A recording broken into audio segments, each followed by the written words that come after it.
तो अभी हम आ चुके हैं नालंदा खंडर घूमने, जो कि एक बहुत ही ऐतिहासिक जगह है।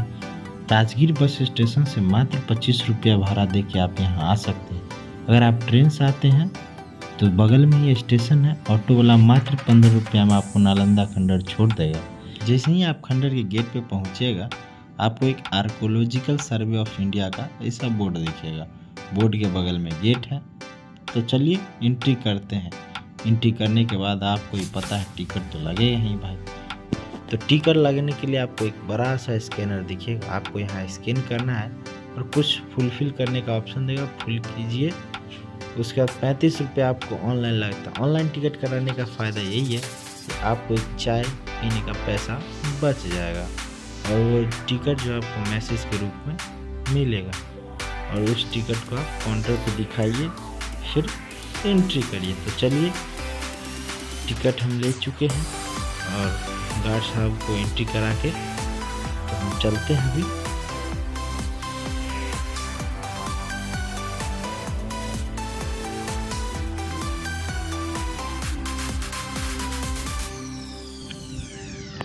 सोलह 1600 ईस्वी पुरानी दुनिया का पहला रेसिडेंशियल विश्वविद्यालय, जो कि नालंदा खंडर के नाम से जाना जाता है। इस नालंदा विश्वविद्यालय जो नालंदा खंडर है, इसका खोज किसी इंडियन ने नहीं किया था। इसका खोज जो है एक चाइना से आए हुए छात्र जो इस विद्यालय में पढ़ चुके, उनकी किताब में इसका जिक्र हुआ था और इस जिक्र के अनुसार ब्रिटिश गवर्नमेंट जो है परमिशन लेके इसकी खुदाई 1915 से लेके 1940 तक करवाई। लगभग 25 साल इसका खुदाई चला। 16 जुलाई 2016 को इसको वर्ल्ड हेरिटेज में ऐड कर दिया। 12वीं सेंचुरी में जब अफगानिस्तान के राजा इस्लामिक मोहम्मद बिन बख्तियार खिलजी जब जा रहा था, तो इस विद्यालय में लूट खसूट किया, तबाह कर दिया और यहाँ का जो फेस्टिवल्स था, संस्कृति था, उसको ख़त्म करने की कोशिश की। इसने जब कुरान खोजा, क्योंकि यहाँ पे बौद्ध को मानने वाले लोग रहते थे, बौद्ध की पूजा करते थे, तो यहाँ जब इसने कुरान खोजा तो कुरान नहीं मिला, तो इसने इस यूनिवर्सिटी में आग लगा दी। ये लगभग 6 महीना तक इस यूनिवर्सिटी में लगातार आग लगा रहा। इतना बड़ा विश्वविद्यालय था। इस विश्वविद्यालय का अभी तक कोई मेन गेट का पता नहीं चला है। ये जो देख रहे हैं, उस ज़माने में 3 मंजिल का हॉस्टल हुआ करता था, एक ग्राउंड फ्लोर, और अभी जो हम खड़े हैं वो फर्स्ट फ्लोर है। और इसका जो दीवार था वो 8 से 10 फीट मोटा हुआ करता था।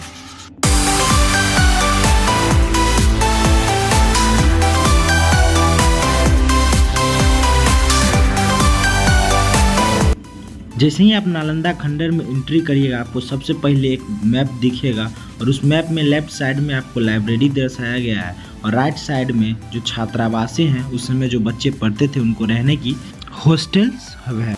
अब वीडियो पॉज करके ये पढ़ सकते हैं। ये लाइब्रेरी जो अभी हम लोग जा रहे हैं उसके बारे में लिखा हुआ है। तो चलिए चलते हैं आपको लाइब्रेरी, जो उस समय जो लाइब्रेरी बना हुआ था किस तरह का हुआ करता था, आपको दिखाते हैं। लाइब्रेरी जब इंटर करिएगा तो आपको यहाँ पे एक ड्रेनेज सिस्टम दिखेगा। ये ड्रेनेज सिस्टम उसमें पानी स्टोर करने के लिए बनाया गया था। आप सोच सकते हैं 1600 ईस्वी पूर्व भी कितना आधुनिक ये लोग थे, ड्रेनेज सिस्टम बना के रखे हुए थे ताकि। और आप इस दीवार को ध्यान से देखिएगा तो आपको 3 तरह का ईंटा दिखेगा, नीचे और बीच में और ऊपर अलग अलग। तो ये तीनों ईंटा जो है 3 काल को दर्शाता है। 3 काल मतलब 3 काल में, एक बार फर्स्ट फ्लोर बना, फिर सेकेंड, जब दूसरे राजा आए तो सेकेंड फ्लोर, जब फिर तीसरे राजा आए तो थर्ड फ्लोर बनाता है, यानी 3 काल को ये दिखाता है। तो चलिए अब हम चलते हैं उस समय जब लाइब्रेरी में कैसे छात्र पढ़ा करते थे, तो ले चलते हैं आपको लाइब्रेरी।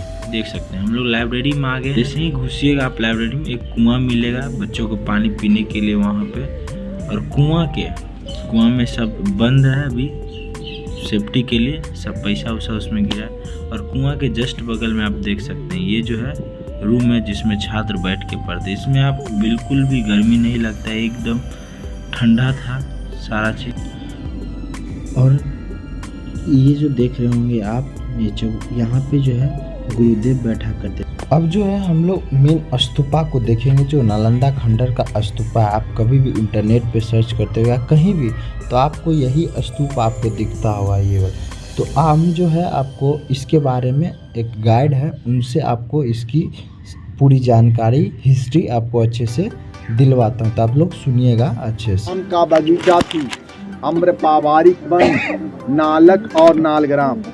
यहाँ के बाद चले गए वेणुवन राजगीर, जिसको हिस्ट्री में बांसों का वन बोला जाता है। फिर चले गए मध्य प्रदेश बोध गया, और बोध गया में इनलाइटमेंट मिली, ज्ञान की प्राप्ति हुई।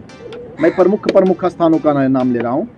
जब बोध गया में ज्ञान की प्राप्ति हुई तो यहीं से 2 शिष्य लिए, क्योंकि भगवान बुद्ध और भगवान महावीर को 11 डिसाइपल थे, 11 शिष्य थे। 2 नालंदा के थे, एक का नाम था सारीपुत्र और दूसरे का नाम था महामुगलायन। तो महामुगलायन बौद्ध धर्म प्रचार प्रसार करने के क्रम में दित कर गए मध्य प्रदेश में। तो वहीं पे उनका अस्थि को रखकर स्तूप बना दी गई, जिसको हम लोग सांची स्तूप बोलते हैं, जो एशिया का वो बिग स्तूपा है, सबसे बड़ी स्तूपा। और सारीपुत्र का जन्म नालंदा के नालक ग्राम में हुई। जिस कमरे में जन्म हुई उसी कमरे में मृत्यु हुई, और जिस डे बर्थ उसी डे डेथ। तब से ये बौद्ध पवित्र स्थल के रूप में लोग जानने लगा। हुआ यूं, भगवान बुद्ध ने पूछा था सारीपुत्र से कि सारीपुत्र अपने शरीर को त्यागना कहाँ पसंद करो? तो सारीपुत्र ने बोला था कि मैं अपने घर पे त्यागना पसंद करूंगा, क्योंकि भगवान बुद्ध से उम्र में बड़े थे, इच्छा मृत्यु थी। 6 वर्ष के बुद्ध से बड़े थे सारीपुत्र। तो जब बौद्ध धर्म प्रचार प्रसार करते हुए आ रहे थे तो अपनी माँ को दीक्षा देने के लिए उसी कमरे में गए जिस कमरे में जन्म हुआ। अपनी माँ को दीक्षा देने को उपरांत उसी कमरे में अपने शरीर को त्यागा। समझ गई ताई? हैं? कार्तिक पूर्णमासी को ही जन्म हुई, कार्तिक पूर्णमासी को ही मृत्यु हुई। जिस कमरे में जन्म हुई उसी कमरे में मृत्यु हुई। तब से बौद्ध पवित्र स्थल के रूप में लोग जानने लगे। तो सारीपुत्र को अस्थि को रखकर जो फर्स्ट स्तूप बनाया वो लोकल लोग ने बनाया। सेकंड में जो बनाए मॉन्क्स बनाए, थर्ड में भी मॉन्क्स बनाए। अब फोर्थ में अशोक आ गए 3 BC में, और उन्होंने स्तूपे पे स्तूपा बना करके जो अभी अभी मैंने एक विहार दिखलाया उसी तरह का एक बौद्ध विहार का निर्माण किया अशोका। उसमें मात्र केवल भंते जी लोग रहने लगे, और वो 2 काम, एक काम पठन पाठन, दूसरा बौद्ध धर्म प्रचार प्रसार। भगवान बुद्ध के 1000 साल बाद आगे मैंने बोल चुका कि ये मगध थी। और जब मगध प्रशासन कुमार गुप्त को आया तो उन्होंने देखा तो बौद्ध विहार है, तो एक विहार से 108 विहार बना दी, महाविहार बना दी। महाविहार का संज्ञा मिल गई, यानी यूनिवर्सिटी का संज्ञा मिल गई, तो 10/5 में चली गई। समझ में आई? बस 2 लाइन में समझना। अशोका के समय 3 BC में नालंदा बौद्ध विहार, समझी गई?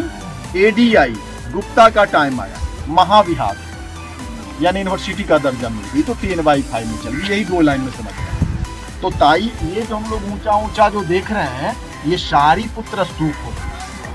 ये सारीपुत्र को को रखकर स्तूप बनी, ये 7 टाइम में बनी, 4 अंडरग्राउंड हो गई, एक लोकल, 2 मॉन्क, सम्राट अशोक वो धरती के नीचे चली गई। और ये जो हम लोग सीढ़ी देख रहे हैं यहाँ से वृक्ष का निर्माण है, वहां तक कुमार गुप्त, वही वृक्ष जो लास्ट हुई हर्षवर्धन टॉप में देख पा रहे। और जिस तरह से हम लोग ठाकुरवाड़ी मंदिर, मस्जिद, गुरुद्वारा में मन्नतें मांगते हैं, उसी तरह जो बौद्धिस्ट लोग सारीपुत्र के समीप जो मन्नतें मांगते थे, मन्नतें पूरी होती थी, तो मनौती स्तूप होगी, भोटी वस्तुपा। समझ गई? वर्ल्ड का फर्स्ट रेसिडेंशियल यूनिवर्सिटी थी नालंदा, याद रखना। वर्ल्ड का फर्स्ट रेसिडेंशियल थी यूनिवर्सिटी नालंदा। तो जब टीचर्स लोग का डेथ होती थी तो ट्रांसपोर्ट कम्युनिकेशन का साधन नहीं थे, तो उनका सारीपुत्र के समीप में रखकर ये सब स्मॉल स्तूप बना दी जाती। तो आज के भी डेट में Sri Lanka, Japan, Thailand, Korea, Vietnam, Nepal, Bhutan, Tibet, Mongolia, Cambodia, Indonesia, Malaysia, Singapore, Burma, आप लोग सारे लोग ये सब स्थानों पर बैठ करके सारीपुत्र को वर्शिप करते हैं। हर एक देश का अलग अलग कल्चर है, सारीपुत्र को वर्शिप करते हैं। क्यों करते हैं? तो वो इसलिए कि इनको बौद्ध धर्म में सारीपुत्र को धम्म सेनापति, रिलीजन मिनिस्टर, सार तत्व मेरा कहने का अभिप्राय ये हुआ ताई कि अगर ये सारीपुत्र स्तूप ना होती तो न ये विहार होता न यूनिवर्सिटी। दूटोर सारीपुत्र के वजह से ही अशोका ने एक बौद्ध विहार का निर्माण किया। उसके बाद ADI इसको यूनिवर्सिटी का दर्जा, तो 10/5 में चली गई, महाविहार का संज्ञा। तो नेट पे, बुक में, टीवी पे नालंदा के नाम पे सारीपुत्र स्तूप ही देखेंगे। तो सारीपुत्र थे कौन? तो सारीपुत्र 7 वर्ष के एज से ही संत बनने की इच्छा थी, वैसा कोई गुरु नहीं मिला। भगवान ने बुद्ध 4 वर्षावास वेणुवन में बिताए। ये घूमते हुए गए और भगवान बुद्ध को इनलाइटमेंट देखकर ये वापस आ गए और अपने मित्र महामुगलायन को बोला कि अरे यार, मैंने एक महात्मा को देखा हूँ, इनलाइटमेंट यार, कहीं चलो बल मिल लेते हैं। और ये दोनों गए, ये दोनों शिष्य हो गए। इनका हैसियत हो गया बौद्ध धर्म में धम्म सेनापति का। तो चूंकि मैडम ये भारत मातृ प्रधान देश थी, तो इनका माँ का नाम था रूपसारी, इसलिए इनका नाम पड़ा सारीपुत्र और पिता का नाम बगंत। ये मेन टेम्पल सारीपुत्रा स्तूपा हो गई। तो आप लोग वंदना कीजिए और वंदना करने के बाद गाइड को धम्मदान दीजिए, है ना, धर्म के बारे में बताए समझाए। तो आप लोग धम्मदान फिर अपने ये देख रहे हैं आप बौद्ध भगवान का मंदिर है।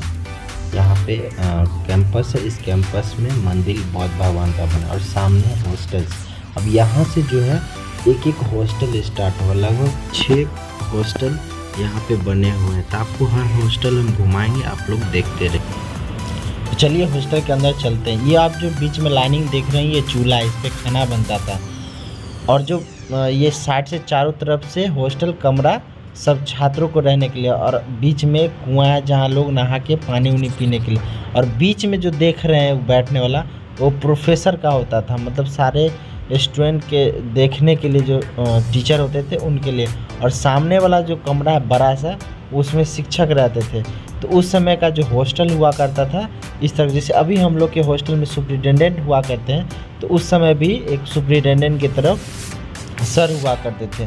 और देख सकते हैं कितना मोटा दीवार हुआ करता था, मतलब ठंडा में ठंडा नहीं लगता है और गर्मी में गर्मी नहीं लगता। और खाना जो है इसी चूल्हे पे बनता था, तो देख सकते हैं उसमें। और ये देखिए,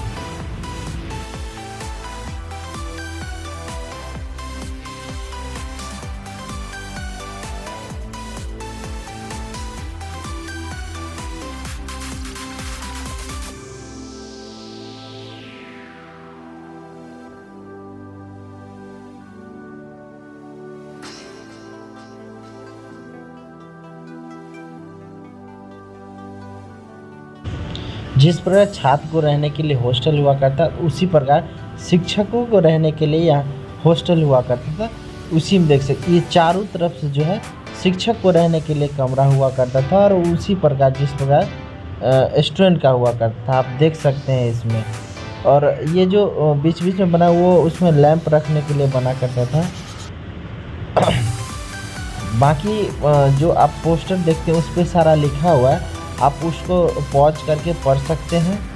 हर छात्रावास में एक कुआं था, चारों तरफ से रूम था और बीच में स्पेस था। और बीच में जो देखते हैं वो जो सबसे हेड होते हैं उनके लिए वो बीच में होता था। तो चलिए अब नेक्स्ट पार्ट जो है हम आपको दिखाते हैं। इसी तरह से 6-7 हॉस्टल हैं जहाँ रहने के लिए आप लोग देख सकते हैं। वीडियो में सारा दिखाया गया है।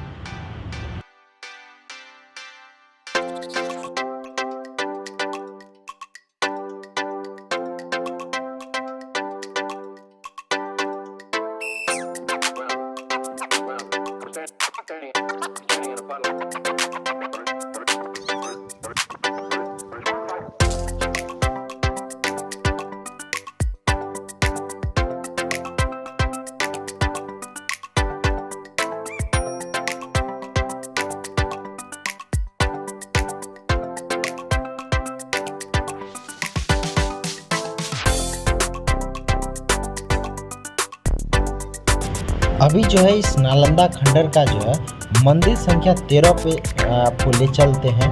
और ये सबसे बड़ा अभी तक खंडर का सबसे बड़ा बुद्ध भगवान के मंदिर के रूप में दिखा है। अब जो है इसी के बगल में मंदिर संख्या 12 है।